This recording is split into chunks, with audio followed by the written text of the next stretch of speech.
Sejam muito bem-vindos e bem-vindas ao nosso Arte e Cultura. Hoje o nosso programa se transforma numa grande tela urbana, colorida e monumental para receber um artista que não apenas pinta, mas que redefine a paisagem das cidades brasileiras e também do mundo.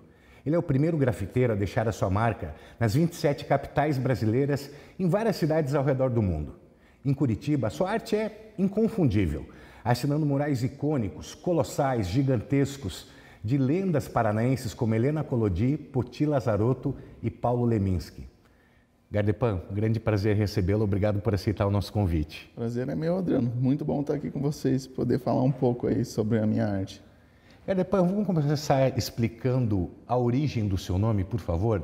O seu nome de batismo no mundo das artes é Gardenal, né? Que era o seu apelido de infância. Isso. E como é que foi a junção com o nome da sua esposa, Pamela, para formar a família Gardepan? Então, eu estava estudando na Universidade Federal, no curso de terapia ocupacional, e lá eu vi um cartaz que dizia a respeito de uma oficina de intervenção urbana no setor de artes. E me interessei de fazer, porque sempre gostei de desenhar, de escrever, fazer poesia. E fui lá para conhecer, né? Aí, lá eu tive o primeiro contato com o spray na intervenção urbana, né? E o stencil também. A colagem, né? E nessa época aí eu conheci a minha esposa, faz 17 anos, não lembro o ano, 2012, não vou arriscar aqui de errado, eu sou péssimo com datas. E o nome dela, né, como você citou, é Pamela. A gente começou a pintar junto depois disso aí, fazer algumas experiências e tal, na rua, de stencil, de colagem, de grafite mesmo. E a gente não tinha um nome, a gente pintava junto, eu e ela, fazia essas intervenções juntas, né? E os amigos apelidaram a gente de Gardepan. Os amigos, casais de amigos, né? Chamavam a gente de Gardepan. Então, a gente acabou optando e usando esse nome, como ele veio natural, né? Como uma assinatura artística. Hoje, ela não pinta mais comigo, mas ela é comigo sempre, porque ela faz fotos, faz vídeo. Meus melhores vídeos é ela que captou as imagens. Ainda pinta de vez em quando alguma outra coisa comigo, me acompanha em viagens, né? Então a gente continua junto. Gardepan, depois vem nossas filhas, né? É mais do que só um artista, é uma família, igual você falou, né? Perfeito. Gardepan, você acabou de citar que estudou terapia ocupacional na UFPR, né? Sim. Como é que essa formação inicial acabou influenciando? Porque tem a ver com cuidar dos outros, bem-estar. Como é que isso influenciou no seu trabalho, na sua arte? Influenciou demais. Eu me considero ainda como um terapeuta, mesmo não tendo me formado, né? Mas lá eu aprendi o quanto faz diferença na vida da pessoa uma imagem, uma arte, né? As cores, porque ela traz uma mensagem. A terapia ocupacional, ela trata através de prescrição de atividades, não de remédios, né? Então, é comum todo ser humano ter algum tipo de dificuldade. Eu, você, todos têm alguma dificuldade em alguma área, ou na social, ou na física, ou na psíquica, né? A gente sempre tem uma dificuldade. E a arte, ela faz um trabalho gigantesco de prevenção, para prevenir de você chegar até você ter que precisar de um atendimento. Porque ela traz paz, ela traz reflexão, ela traz um sentimento de comunidade, ela traz muita coisa que é um tratamento pré e também um pós, porque eu já tive relato de muitas pessoas, não de uma, duas, mas de muitas, que passaram em frente a uma arte, a um mural nosso, e que disse que a partir dali ela teve uma chave, uma virada de vida, que ela estava no momento ruim, que estava indo fazer uma coisa ruim, que estava no momento mal, e a partir daquela vista, daquele dia, daquele olhar, daquela passagem, ela se transformou, ela abriu um outro ponto de vista. Então eu levo muito isso em consideração nas criações das minhas obras. Esse impacto que você acabou de citar, era um pouco do objetivo do teu trabalho inicialmente, quando você começou a pintar? Sim, desde o início sim, por causa que inclusive quando eu tô meio perdido assim, não sei o meu caminho de qual arrumar, que é uma coisa comum de acontecer com os artistas e às vezes com o ser humano. Chega um ponto que você para pensar se era aquilo que você queria, se você está no caminho certo, se era aquela direção. E para isso, o nosso primeiro trabalho foi no muro da igreja, Capela do Atuba, lá na Atuba, né? E foi escrito A Deus, que foi uma dedicação do trabalho, desde o primeiro, para nunca esquecer que é um trabalho de mensagem, é um trabalho reflexivo, que é um trabalho que é feito para a comunidade, para as pessoas, não é uma coisa que eu faço por mim. É claro que o ego existe, né? Eu quero fazer coisa maior, eu quero fazer coisa melhor, eu quero me destacar, eu quero ter meu nome em destaque, né? Que alimenta o ego, mas que sempre em primeiro lugar vai estar o trabalho social, para aquela arte, para que ela sirva de um bem para a sociedade, pelo bem do todo, porque eu acredito que assim a gente consegue melhorar e fazer a nossa parte aqui, né? Não só esperar pelo governo, esperar pelo próximo, esperar por alguém que faça, mas que a gente pode iniciar, dar o pontapé inicial e tentar fazer alguma coisa, né? Para melhorar a comunidade. E a gente está falando de uma arte muito democrática, porque a tua arte impacta nas ruas. Qualquer pessoa que passa por um prédio, por exemplo, que foi pintado por você, por um mural pintado por você, é impactado por aquela mensagem, não é? Sim. E é isso que eu penso. Sempre penso nessa possibilidade de impactar e o maior número de pessoas possível. Eu tenho trabalho de muralismo, esse principal, mas eu também faço outros tipos de trabalho no grafite, faço trabalho de rua, faço um trabalho que é mais para treinamento de movimento, para eu estar sempre bem aquecido, para fazer um traço legal. Então, tem um tipo de trabalho que é mais voltado para esse treinamento físico. Tenho trabalho também de protesto, que eu vou estar falando sobre o que eu acredito mais, que é uma ideia mais pessoal, que eu falo sobre temas diversos, como religião, como política, como futebol, como coisas mais sensíveis, mas eu não exponho isso tão ao público. Por exemplo, se eu vou fazer um mural no centro da cidade, eu não vou pôr algo assim que fica que leva à divisão das pessoas. Eu quero algo que vai juntar, né? Então, se é algo mais de protesto, eu deixo direcionado a mais um público específico, né? Menor, num lugar que eu sei que está propício para aquilo, né? Faço uma separação bem grande da minha arte, sei separar para poder atingir o objetivo que eu tenho naquele lugar, naquela arte, né? Perfeito. Gardepan, você teve uma influência artística desde muito cedo na sua casa, né? Mas você começou com arte de rua só aos 24 anos. Como é que foi essa virada de chave? Qual foi o momento que você disse, olha, isso é algo que eu posso seguir para a vida? Essa virada de chave foi em 2015, quando eu fiquei morando com a minha esposa e nossas duas filhas por 7 meses dentro de um porta-mala do Megane Grand Tour, onde a gente passou por 21 estados brasileiros, conhecendo um pouco da cultura brasileira, porque até então só conhecia o sul do Brasil, Paraná, Santa Catarina e Rio Grande do Sul. Ouvia falar sobre o Brasil, ouvia falar sobre a nossa cultura, mas não sabia nada, né? E também só conhecia a cultura artística, no caso, daqui, e o que eu recebia pela TV e rádio, né? E quando você vai ver ao vivo, você conhece, você vai numa cidade pequena lá do Nordeste, você vai até o Norte, Centro-Oeste, Minas Gerais, por ali, essas áreas, Mato Grosso. Cada lugar do Brasil tem uma influência gigantesca, regional, de quem vive ali, de quem viveu, de quem fez no passado. E isso influencia demais na área artística. E eu pude conhecer muito e abriu muito minha cabeça. Eu conheci outros artistas. Onde eu passava, a nossa ideia era que procurava nos muros, via quem que pintava, entrava em contato pela internet, ou por telefone, por o que desse, e tentava conhecer a pessoa. Assim eu conheci muitos artistas pelo Brasil, muitos mesmo, que são amigos meus até hoje. Fiz muita amizade, pintei, conheci muita gente. E nessa viagem foi onde eu tive a expansão de visão da arte, que eu vi que eu poderia trabalhar com isso, que dá para ganhar dinheiro com isso, o quanto isso pode influenciar na vida de uma cidade inteira, de um país inteiro, do mundo inteiro, e o quanto ela pode fazer diferença, que até então a gente cresce pensando sempre que a gente tem que trabalhar e que isso é uma brincadeira, o desenho. O desenho sempre fica como uma brincadeira, como uma parte assim de um tempo livre, né? é meio tradicional. Meu pai é pedreiro, cresci com a ideia, e minha mãe é faxineira, diarista. Então, cresci com a ideia que eu tinha que trabalhar. Só isso, tem que me formar, fazer curso e trabalhar.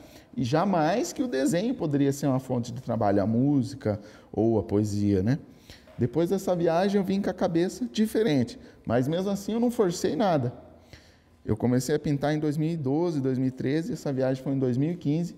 A minha filha menor tinha 11 meses de idade, foi um desafio e tanto. E eu deixei naturalmente. Eu continuei pintando aqui, a gente continuou pintando, eu seguindo meus trabalhos. Nessa época eu estava com uma equipe de pintura, trabalhando como pintor de residencial. E foi entrando e cambiando assim, com o tempo. Eu ia pintar no final de semana, alguém vinha pedir um trabalho, aí eu conciliava, vamos dizer, essa semana eu vou lá e faço o trabalho ali para a padaria, para a lojinha de frutas, para a escola. E aí começaram a me chamar, cada vez mais. Não foi meu interesse, foi um interesse público, uma coisa junta, assim, né? Na verdade, uma coisa mútua, né? Ao mesmo tempo que eu queria pintar, as pessoas queriam a minha pintura, e isso foi crescendo, e eu consegui adaptar isso na minha vida, de uma forma que hoje, depois de 12 anos pintando, eu consegui conciliar de uma forma que eu acredito que é mágica, até, junto com minha família, que eu acho que é o mais importante, porque se as pessoas da tua casa não concordam com o que você faz, é quase impossível você fazer aquilo, né? Então, eu tenho apoio, tenho ajuda da minha família inteira, da minha esposa, minhas filhas, meu pai, minha mãe, meus tios. Hoje as pessoas se orgulham. Se eu preciso de uma ajuda do meu pai para ficar uma semana fora para ir pintar lá na Itália, ou lá na Alemanha, ou lá em Manaus, eu peço, pai, você pode dar uma olhada lá na minha casa? Meu irmão, posso contar com você para passar lá, dar uma olhadinha, ou quebrar um galho aqui com alguma coisa que ficou para mim fazer. Então, todo mundo me dá essa força aí. É o que me faz eu poder crescer e ficar maior a cada dia, porque eu tenho uma rede que me levanta. Eu não sou sozinho, né? É através da força da minha vontade, mas todo mundo que está ao meu redor me ajuda a me pôr para o alto, né? Me conta, você está falando aí do seu crescimento, de como isso aconteceu. Me conta qual é a sensação de começar pintando num muro de igreja, como você falou, e chegar a ocupar um prédio, por exemplo, uma das principais avenidas de Curitiba. Como é que é essa sensação para você? A sensação é de trabalho concluído, sabe? De que eu estou fazendo alguma coisa certa e de que estou podendo contribuir para onde eu vivo, porque eu moro há mais de 30 anos aqui e eu acho que eu não devo só sugar, só cobrar. Eu acredito muito que eu devo também fazer, dar a minha contribuição. E através dessas obras aí, ter começado lá de baixo, eu continuo pintando ainda como pintava antes, pinto coisa pequena, pinto muro chapiscado, mofado, mas tenho a oportunidade de fazer obras como num prédio da 15, igual agora estou fazendo. E as pessoas, elas se sentem muito representadas, elas me mandam mensagem, elas falam comigo, elas vêm atrás de mim para me dar um apoio, para me dar alguma coisa, para tirar uma foto, elas me veem na rua, me tiram uma foto comigo.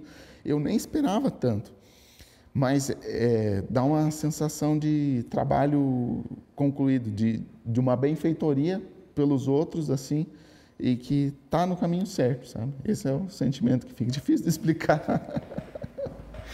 Vamos falar um pouquinho de técnica. Quais são as principais técnicas que você utiliza no teu trabalho, assim, artisticamente falando? Eu junto um pouco do cartoon, uma mescla de realismo, e agora estou trabalhando também com um pouco do digital, que é aqueles estilos de animação, assim, de desenho, né? E para os murais, eu simplifico e criei um estilo que não tem nome, não nomeei ainda, mas é uma junção dos traços do Oscar Niemeyer, aqueles rabiscos que ele fazia tipo esboço, né?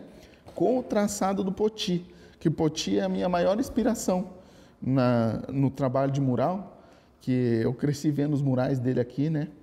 E isso sempre me intrigou muito, porque ele já fazia isso há muito tempo atrás, né? E é uma coisa atual e que vai durar mais do que os meus trabalhos. Quanto os meus vai ficar velho, vai ter que repintar, os do Poti vai estar aí ainda, perdurando, né? Então, ele é um grande exemplo para mim. Então, eu estou usando um estilo que junta os dois para esses grandes murais, que daí eu reduzo o número de tinta, tem um traço um pouco mais livre e artístico, e pensando no futuro já, se precisar refazer, né, porque eles acabam se tornando ícones, e as pessoas não gostam que retire depois. Eu já vi isso de exemplo de outras cidades daqui mesmo, como o mural do Jack Bobão, que foi apagado. Isso foi um golpe muito grande na comunidade, que tem gente que é sentido com isso até hoje. A gente vê por aí comentários e pessoas que sempre lembram. Então, pensando muito nisso, eu uso um estilo de pintura que seja fácil de refazer, mesmo que depois que eu não esteja mais aqui, que algum outro artista ou coisa assim consiga ir lá e repintar, né? Reduzindo o número de cores, sem degradê, num estilo que simplifique, né? Principalmente para essa questão de restauro, pensando no futuro, né? Vamos falar um pouquinho da sua experiência internacional? Por que países você passou? Porque além do Brasil, você tem a sua arte, a sua marca em vários países do mundo. São 29 já. São 29 países por 4 continentes, e agora o meu sonho maluco, sim, é pintar todos os países do mundo. Tenho esse objetivo. Eu sempre digo para as pessoas por aí que têm esse objetivo, né, que eu acho que sempre tem alguém ajudando, né? Eu acredito que qualquer hora eu consigo até um apoio aí para isso se tornar mais fácil, né? Tive umas experiências muito legais de poder, já foi super interessante conhecer a cultura brasileira, aquilo que está além do nosso folclore, da nossa fala aqui, né? Que às vezes a gente fala do nordestino, fala do nortista, fala do pessoal ali de São Paulo ou ali do Rio Grande do Sul, mas a gente não sabe como é que é de verdade, só fica o estereótipo, né? Você indo lá, você consegue ter um pouco mais a fundo desse conhecimento cultural. E poder conhecer um pouco desses 29 países me trouxe muito disso. Por exemplo, no México. O México, que tem uma história muito forte, um enraizamento fortíssimo com os maias, né? Com os astecas e com o povo inca também, né? O inca é um pouco mais para baixo. Mas ele aflora na cultura, na música, nos murais, né? Nas danças, nas vestimentas, no modo de falar, né? E isso está lá. Isso traz uma herança gigantesca dos antepassados, coisa que às vezes a gente nem sabe de onde veio, mas está lá, fortalecendo a cultura e dando uma presença para o país, para o povo, para ele ter algo em que se caracterizar, né? Porque você daí vai ver um mexicano, você vai encontrar um mexicano lá no Japão e você vai ver que é um mexicano por causa do jeito que ele se veste, de toda a cultura que ele traz. Isso faz um povo forte, faz um povo, um povo com cultura, ele é culto, ele é forte, ele tem união, ele tem com que se escorar, se representar. O Brasil não pode ser representado pelo carnaval e pelo futebol só. A gente tem muito mais coisas aqui. E através da cultura, e aonde eu vou também, eu levo isso. Eu levo um pouco do Brasil. E eu não quero levar o Brasil esse estereotipado que as pessoas conhecem, que dá vergonha às vezes, dá raiva. A gente tem um sentimento horrível quando vai para o exterior e você fala que é do Brasil e a pessoa já fala do carnaval na hora. Ela fala do futebol na hora. Ela não sabe as outras coisas que a gente tem aqui. A gente que mora aqui sabe o quão a gente é rico em cultura. Então, é importante essa troca. Ter ido lá para o exterior me mostra e me ensina o quanto eu tenho que valorizar ser brasileiro, ser paranaense, ser aqui de Curitiba, ser um morador daqui. E o que eu posso levar aonde eu for. E trazer também, para fazer essa troca. Porque, no fim, a gente é tudo irmão. É a humanidade, a gente é do mesmo planeta, no caso, né? São tantas já as dificuldades que o mundo passa. Então, o que a gente conseguir para melhorar um pouquinho, que seja, né? Às vezes você nem vê o quanto que você está podendo fazer de bem, mas que vai contar. Depois, né? De grão em grão, a galinha enche o papo, né? Como diz o ditado, né? Eu acho que assim é possível. Por isso é importante essa intercâmbio, né, cultural. Só para aprofundar um pouco mais o assunto, como é que essa experiência internacional essa viagem a vários países, esse contato com culturas diferentes, depois acabou mudando ou influenciando um pouco o teu trabalho que você faz aqui no Brasil, inclusive? Uma das coisas que influencia é o jeito de que o povo daqui enxerga a arte. Isso é uma coisa que influenciou legal, que no exterior, principalmente lá na Europa, eles têm uma herança cultural artística gigantesca, de escolas, de universidades, né? A pessoa pode entrar criança já e aprender sobre grandes artistas e técnicas e tudo mais, e se forma já um grande artista. E ele tem um espaço, o artista tem um reconhecimento, sempre teve. São países que culturalmente valorizam isso. Também lá na China, no Japão, no Oriente, também se valoriza muito a arte e os artistas. Já o Brasil é um país de trabalhadores. A gente é um país de trabalhadores, né? Então, a gente não tem muito isso de valorizar a cultura e a arte, né?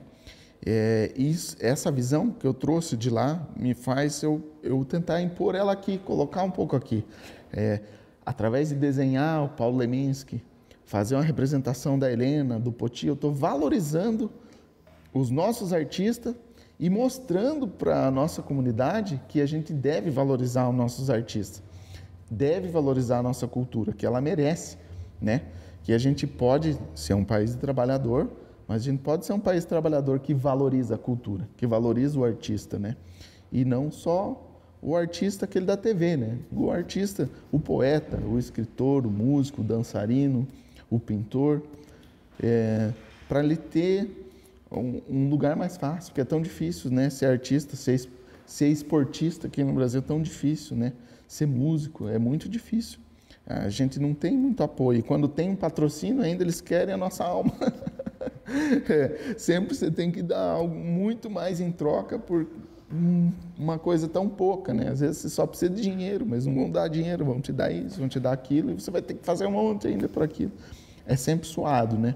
Então, através dessa visão, acredito que a gente pode fazendo um pouquinho de cada peça aí acredito que daqui uns anos possa vir uma nova safra cultural, assim, aqui para o nosso estado, né? Que é onde eu tenho mais atividade, para a nossa cidade, que vá valorizar mais, que vá enxergar mais esse lado, mais humano do todo, né? Acredito que assim a gente vai ser ainda melhor no futuro, né? Que aqui já é tão bom, já é tão organizado, né? A gente já vive numa cidade, num estado que é incrível. Comparado a nível nacional e mundial, aqui é incrível, realmente. Então, se conseguir ainda humanizar mais, a gente ter mais tempo para a gente mesmo, para a cultura, para o lazer, né? Para dar uma atenção para isso, aí vai ser ainda melhor. Imagina só que beleza vai ser para os nossos netos. Vão poder viver num lugar onde tem cultura, onde tem arte, música e trabalho. Você falou de apoio agora há pouco, né? Sobre apoio à tua arte. Você já foi patrocinado por grandes marcas, como a Volkswagen, o Boticário, mas no começo, quando você começou, acredito que a arte de rua devia ser vista com mais preconceito do que é hoje. Como é que você vê essa mudança na visão da sociedade? Então, como Gardepan, eu já passei por muito preconceito. Como Gardes, que é o outro nome que eu assumo, é mais difícil ainda, que é até difícil de explicar, sabe? Mas dependendo da onde você está, como você faz a mesma coisa, sempre vai ter dois lados do ponto de vista. Se eu estou fazendo uma arte em um local que eu não tenho autorização, e ela é uma arte bonita esteticamente, como um rosto, como um personagem conhecido, as pessoas vão passar e vão me dar parabéns, vão me pagar uma comida, a polícia vai passar por mim, vai me cumprimentar, mesmo eu não tendo autorização. Agora, se eu tiver num lugar autorizado, vamos dizer, você me deixou lá na tua casa eu pintar, E eu vou fazer letras lá, que eu estou treinando caligrafia. Tipo essas de casamento, coisa assim, né? Para muitos se chama de pichação. É a mesma coisa, né? Mas é que é caligrafia. E você me autorizou, tá ali por escrito. Eu vou ser xingado, pode ser que alguém me dê um tiro. Se a polícia passar, com certeza vai me levar, vai me conduzir, se eu não tiver com essa autorização por escrito. Então vai muito desse julgamento visual de quem passa, do transeunte ali, né, no momento. Para a lei é uma coisa, para as pessoas aí normais são outra. Para a lei o que interessa é a autorização. Se está autorizado, não tem preconceito. É a autorização que manda, né? É o documento. Agora, se não tem autorização, daí eu tenho que fazer algo que vá suprir assim mais o visual da pessoa. Do que eu sei, antigamente era mais difícil. Tinha um preconceito maior sobre qualquer tipo de pintura na rua. Mas hoje em dia, graças às grandes marcas, como você citou, a televisão, colocar nas novelas, a grandes artistas como Cobra, os Gêmeos, a visão deu a cabeça, né, abriu um pouco para a arte, né? As pessoas começam a entender um pouco da necessidade que a gente tem para esse tipo de coisa, para não ser tão quadrado assim, né?